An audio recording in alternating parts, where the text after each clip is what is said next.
Hello everyone, welcome to my channel. आज मैं आपको इस वीडियो में बताने वाली हूँ डाटा एनालिसिस के बारे में कि डाटा एनालिसिस क्या होता है, ये क्यों किया जाता है, इसके मेथड क्या होते हैं डाटा को एनालाइज करने के लिए। ठीक है, ये सब चीज़ें हम इस वीडियो में जानेंगे, तो बने रहिए मेरे साथ इस वीडियो के लास्ट तक।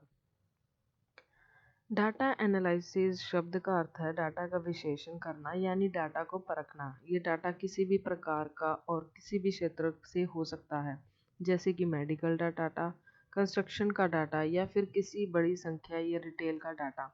लेकिन अब सवाल उठता है कि डाटा का विश्लेषण आखिर क्यों किया जाता है और इसकी क्या प्रक्रिया है। तो आइए समझते हैं। डाटा एनालिसिस एक ऐसी प्रक्रिया है जिसके द्वारा रॉ और अनस्ट्रक्चर्ड डाटा में से उपयोगी जानकारियाँ निकाली जाती है, ताकि निकाली गई इन जानकारियों के आधार पर प्रभावी निर्णय लिए जा सकें। डाटा एनालिसिस प्रक्रिया में डाटा का निरीक्षण, उसकी प्रोसेसिंग, क्लीनिंग, ट्रांसफॉर्मेशन और मॉडलिंग शामिल होती है, और इन सभी प्रकारों को इस्तेमाल का रॉ डाटा में से अपने काम की जानकारी निकाल ली जाती है, ताकि इस जानकारी के आधार पर बेहतर निर्णय लिए जा सकें। इसका उदाहरण आप ठीक उसी तरह में से ले सकते हैं, जैसे हमने अपने जीवन में से किसी महत्वपूर्ण कार्य को करने से पहले उसके बारे में विचार करते हैं। यदि अतीत में वह कार्य हमने किया है तो उसका विश्लेषण करते हैं और उससे कुछ सीख लेते हैं, और फिर उसके आधार पर आगे के कार्य के लिए कोई निर्णय लेते हैं। यही एनालिसिस कहलाता है। अब जानते हैं कि डाटा एनालिसिस क्यों किया जाता है।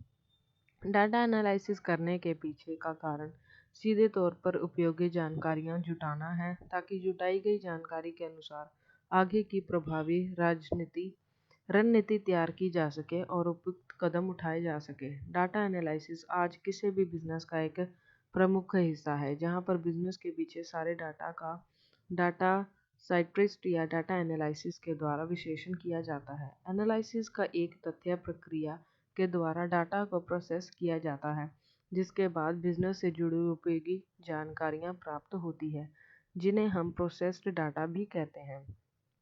इन उपयोगी जानकारियों से बिजनेस की पिछली पूरी रिपोर्ट मिल जाती है।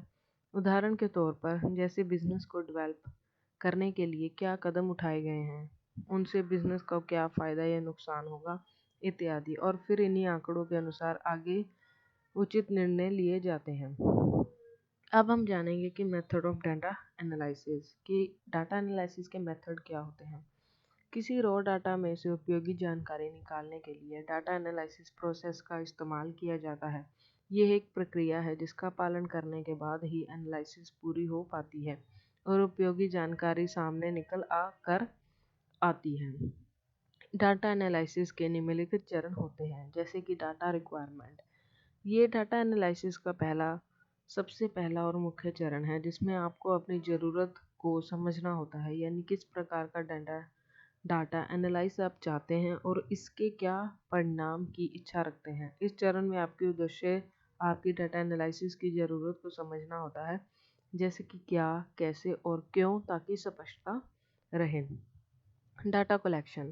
पहले चरण के बाद आपके सामने स्पष्टता आ जाएगी, और इसका अगला चरण है डाटा कलेक्शन।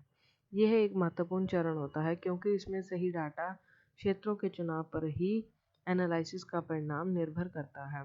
डाटा कलेक्शन में से सबसे पहले इंटरनल सोर्सेज से जुटाया जाता है, जैसे कि CRM software, ERP software, systems, marketing tools इत्यादि, जिनमें कस्टमर की जानकारी, वित्तीय की जानकारी और सेल्स इत्यादि की जानकारी रहती है। अब आते हैं दूसरे स्रोत, यानी एक्सटर्नल सोर्सेज। इनमें स्ट्रक्चर्ड और अनस्ट्रक्चर्ड स्ट्रक्चर्स दोनों प्रकार के डाटा शामिल होते हैं, जिन्हें कई बारी क्षेत्रों से इकट्ठा किया जाता है, जो आपके ब्रांड से किसी भी रूप में जुड़े हो, जैसे कि रिव्यू साइट्स, सोशल साइट्स इत्यादि। Data cleaning. डाटा क्लीनिंग के इस चरण में डाटा की सफाई की जाती है, यानी जो भी डाटा कलेक्ट किया गया है वह उसे पूरी तरह से उपयोग लायक नहीं होता, तो यह कहकर समझना नहीं जा सकता कि इसके लिए डाटा टीम द्वारा इस डाटा की क्लीनिंग और सॉर्टिंग की जाती है। यह डाटा एनालिसिस का एक बहुत ही महत्वपूर्ण चरण है।